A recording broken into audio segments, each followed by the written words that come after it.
Okay, in this pre-lecture video we're going to finish up a small amount of Chapter 7 that involves the relationship between force and potential energy. And we'll look at something called potential energy diagrams. Then in the second part of this video, it'll talk about momentum and impulse and define those quantities. Okay, so to begin, for this part, which comes from section 7.4 and 7.5, we want to remember that we have this general definition that we've seen for work as a function of the force integrated over a displacement. So it's equal, if we just look at one dimension, from some initial position to some final position of f sub x dx. And this was our case of work acting in one dimension. And conceptually, we know that the work done is equal to the energy transferred. And if you recall, we used this expression here to actually derive the potential energy functions for gravitational potential energy and elastic potential energy, putting in the force and then integrating them to find the work done, and then that was equal to the energy transferred. So we have now a way of writing this in the reverse. If the work done that we calculated was equal to the energy transferred, then it's not so much of a stretch to say that you can say that this then would be equal to the potential energy. So we can actually rewrite this in terms of the force. How does the force come from the potential energy? And the force is equal to negative du dx, where remember that u is some potential energy. And so if you know now the potential energy, you should be able to get the force. Just like if we knew the force, we could get the potential energy. So this is then just a statement there. Now commonly your force is not always just acting in one direction along, say, a linear axis, but it might be a radial axis away from a center. It's a very common type of force that exists away from, say, a point particle or a point charge or a point mass. And so you can write it as F sub r along a radial axis as negative du dr. And so this now tells us that if we know the potential energy, we can get the force from just a simple derivative. So conceptually, this also tells us that a plot of the potential energy versus distance versus position is actually going to be extremely useful, because the force is the negative slope of a graph of u as a function of x or u as a function of r. So we can test this with our known potential energies. Say the gravitational potential energy is equal to mgy. So we can take negative d dy, because now we're working in the y direction, of mgy. Well, mg are a constant, so y, d dy of y, is just 1, and this ends up being negative mg, which is exactly what we want. For the elastic potential energy, we know that we derive that to be 1/2 kx squared, so we can then take negative d dx here of this potential energy, 1/2 kx squared, and again 1/2 k are constants, so d dx of x squared is simply 2x, so your halves cancel and you end up with negative kx. So both of these here check out to what we expect them to be. If we now focus on the idea that, recall that the force is equal to the negative slope of a plot of a potential energy, u as a function of x or u as a function of r. So a potential energy diagram becomes extremely informative and is used in all areas of physics as well as other areas like physical chemistry to understand a system. So as an example, let's just say that we have some sort of potential energy diagram that looks like this as a function of position.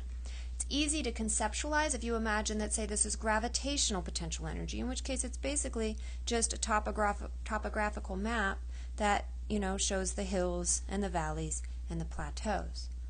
And so in that situation, then you can tell that you would have more gravitational potential energy here and less here.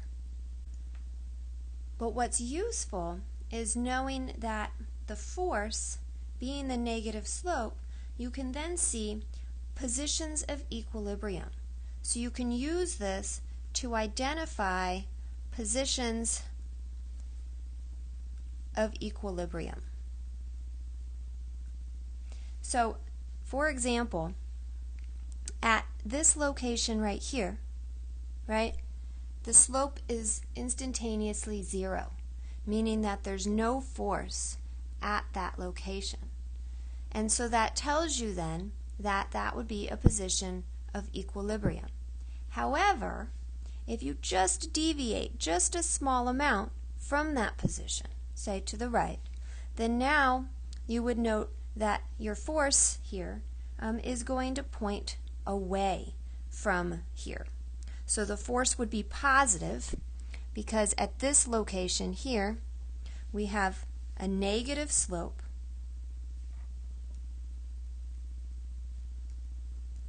so that tells you that the force, which is the negative of the slope, so a negative of a negative slope, is going to be positive. So the force here is going to point away from this equilibrium. And that is consistent with your intuition. If you put a ball here and it deviates just a little bit to the right, it's then going to roll down the hill. It experiences a force down this hill. And so this force here, I'm going to draw it in, is going to point away from that equilibrium. If I have a point on this side, that's a positive slope, so the force would be negative, and the force would point again away from the equilibrium position. So in this case, this is what we call an unstable equilibrium. So this here is called an unstable equilibrium. Again, because any small deviation from the equilibrium position causes the object to experience a force that pushes it further away from equilibrium. So the unstable equilibrium is the force near the F equals 0 point, points away from equilibrium. Another example of an unstable equilibrium is trying to balance a pen on its tip. Technically, right, there's one spot where the force would equal 0 and it would perfectly balance. But it's extremely difficult because any small deviation from that perfect orientation causes it to experience a force downward, and it would be an unstable equilibrium.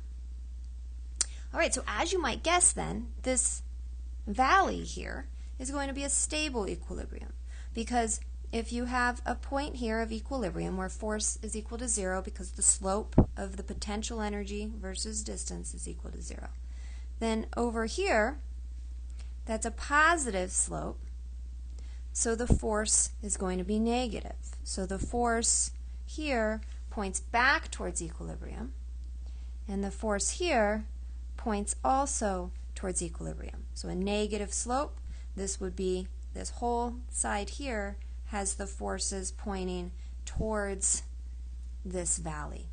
And then over here, all the forces point back towards the bottom. And again, imagine the ball rolling on this track. It would eventually come to rest at this location. So this here is what we call a stable equilibrium.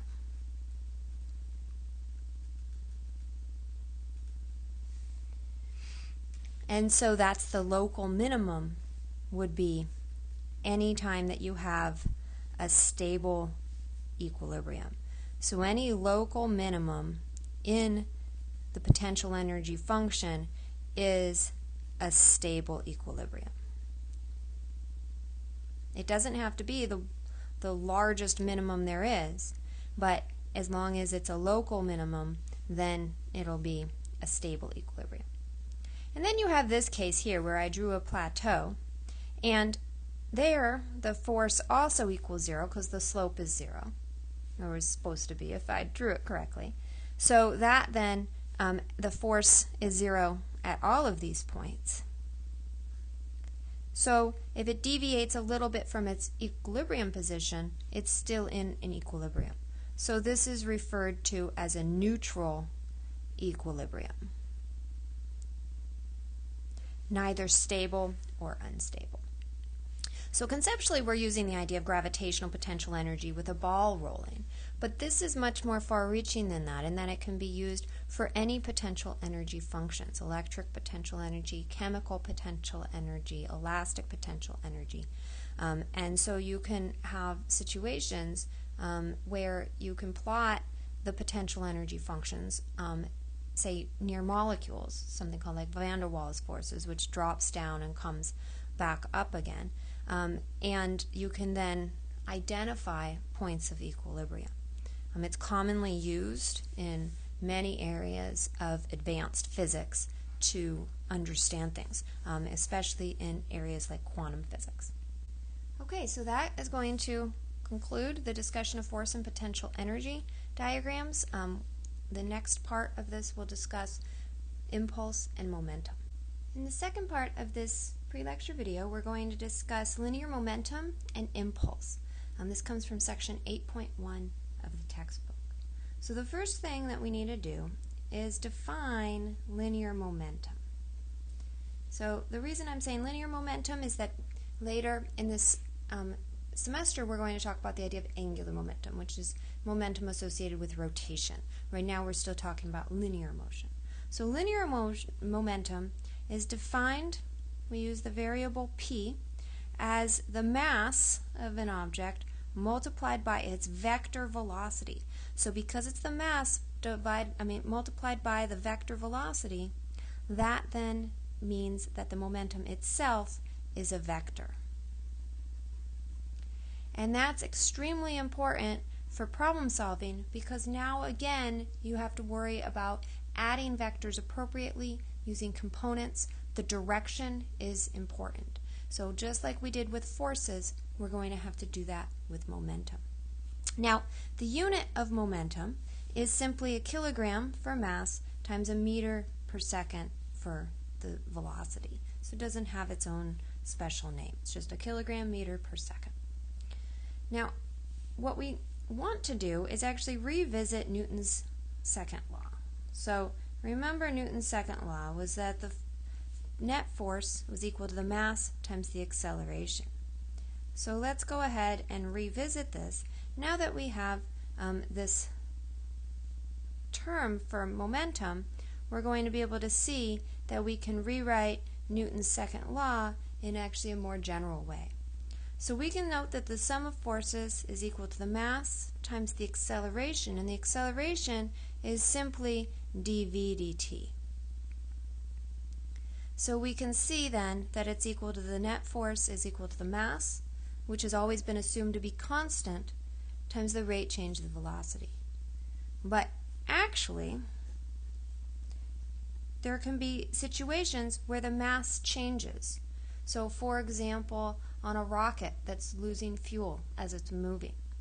So the net force is going to have to take into account, and the dv dt that results, a possibility of a changing mass. So actually, the net force is going to be equal to d dt of the mass times the velocity. So the mass needs to go inside of that. And if we look at this, then we can see that we can actually write Newton's second law in terms of momentum as dp, the momentum, dt. And this is now our Newton's second law in terms of momentum, and it takes into account a changing mass, which we were not able to do before. Okay, but now let's simplify it a little bit, again, just to keep the math simple when we try to introduce these concepts and do some basic problems. So if, say, the net force is equal to a constant, then what we can do is say that the net force here is going to be equal to a constant. So then that allows us to say that dp dt is going to be equal to the average change in momentum, delta p, over some time interval, delta t. And from this, we now get a definition for impulse. So impulse now is going to be defined to be j. It is also a vector, and it's going to be equal to the change in momentum experienced. So the term impulse simply means change in momentum. And the change in momentum here we can see is equal to the net force times delta t. So that's going to be equal to the net force times the time. So conceptually, here we go, this is an important equation that we'll talk a lot about. This one, obviously, for momentum is also important. All right, so this here is our change in the momentum that is due to some net force that's acting, which causes a change in the momentum of the object. This here is obviously the net force applied. And then here, this delta t is the time interval over which this force is applied, which we've never cared about before, right?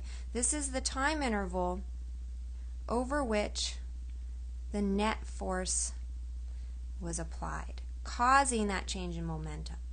So we've looked at situations where we've said, here's a force that's acting, what's the acceleration while it acts? That's been more commonly our type of problem. Now we're saying, let's say you apply, say, a 10 Newton force for 2 seconds.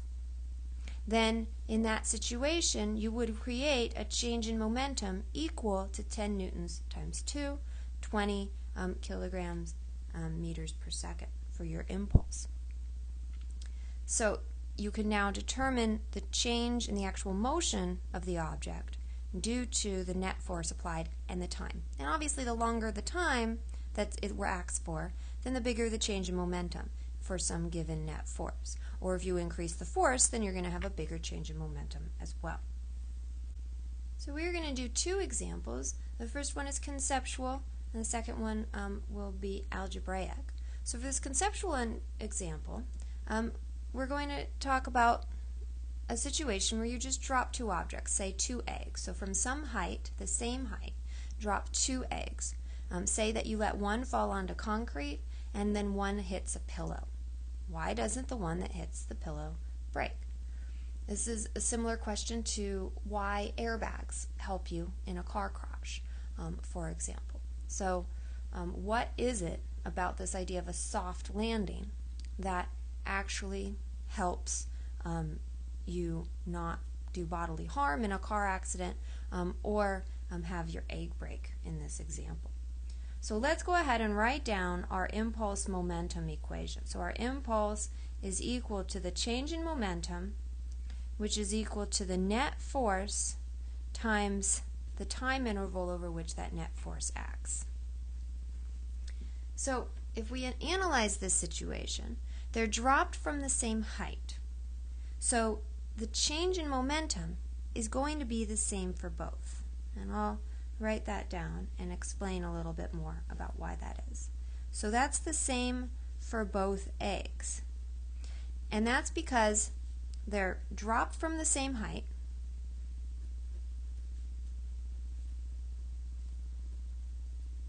which means, as we know from our kinematics, that they'll have the same speed just before impact.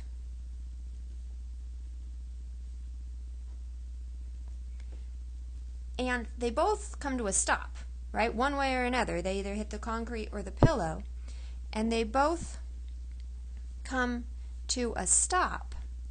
So the final speed is the same for both as well. So if they have the same initial speed, right, delta p here is equal to the p at some time 2 minus p at some time 1. If this is before impact, so say just before impact, because that's when the net force acts, either when it strikes the concrete or strikes the pillow, and this is after impact, in this case that's equal to 0, then they're going to have the same change in momentum. So if the change in momentum is the same for both, then what that says is if we say the change in momentum is the same, that means that the net force times the time is the same as well. So if you now imagine what a pillow or an airbag does, a pillow allows you to slow the time over which that force acts, right? It eases the egg down, and so that time of contact is going to be larger. So the delta t is the time of contact over which the force acts, right? That's going to be longer for the pillow or the airbag, right? It basically allows you to be in contact with it for a longer period of time while it's bringing you to a rest. So if the time of contact is longer, here, if this is bigger, then that means the net force has to be smaller in order to get the same change in momentum. So delta t is the time of contact, and because it's longer, then the net force must be smaller since, again, the change in momentum is the same. So what that means then here is that the pillow then causes a smaller net force, which is then a smaller acceleration. And so then that's going to be why there's less damage done. So if you have a large delta t, a soft landing, then you're now decreasing your net force, which is decreasing your acceleration. And this all hinges upon the idea that they experience the same change in momentum.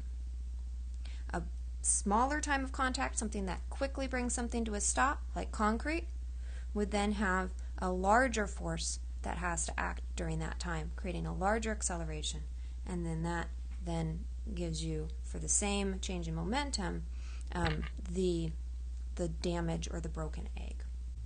Our second and last example is that say that we have a ball of mass m, and it hits the floor with a speed v0 and it's headed straight down. So you're basically just bouncing a ball straight down on the ground. And it hits right before it hits, it has a speed of v0, and then you're told it bounces back up vertically with a speed equal to half v0. So it comes back up with the smaller speed. Say it was in contact with the floor for some t sub c seconds. What is the net force on the ball during the collision with the floor? So again, we want to use our impulse equation, which is that the impulse is equal to the change in momentum, which is equal to your net force times your time. And we want from this, right, the net force. And then the time interval over which it acts is given in the problem, and that's going to be equal to t sub c. So really we just need to solve for the change in momentum. So the change in momentum is going to be equal to the momentum vector at after the collision, at time 2, minus the momentum vector at time 1, right? So This is basically your so-called final momentum, and this is often called the initial. And so P2 minus P1, but note that they're vectors. So now is where you have to be careful, right? If your ball is initially headed downward, right, this would be its speed v0. This would be time 1 here. And then at time 2, you're going to have the ball headed upward now with a speed of v0 over 2. So we have to define our axes. We might as well take up to be positive and call that our j hat direction. So we can now say that P2 here is going to be equal to our mass times our velocity vector, which is v0 divided by 2 in the positive j hat direction. And then minus here our P1 vector, which is now going to be negative because it's headed in the negative j hat direction. So it's minus negative m v0 in the j hat direction. So this is our after it hitting the ground and before it hits the ground. And then you minus them. You can see it makes a very big difference whether or not you forget to add them like vectors and forget to include that negative sign. So in this situation then you have mv02 minus negative mv0. So you actually end up then with the change in momentum vector being equal to positive 3 times mv0 over 2 in the positive j direction, which means that the net force acting during the collision is also in the positive direction, which makes sense that the ground is exerting an upward force on the ball, causing it then to change its direction and move upward. So now we just have to go plug this back in to our original equation. We have that positive 3 mv0 over 2 is equal to our net force times Tc. And so then our final answer becomes that the net force is equal to positive 3 mv0 over 2 t sub c in the j hat direction. And I'm adding in the vector notation so that you recognize that the net force is still a vector as well. Okay, that concludes this pre-lecture video covering the ideas of momentum and impulse, as well as force and potential energy diagrams. If you have any questions, please let me know.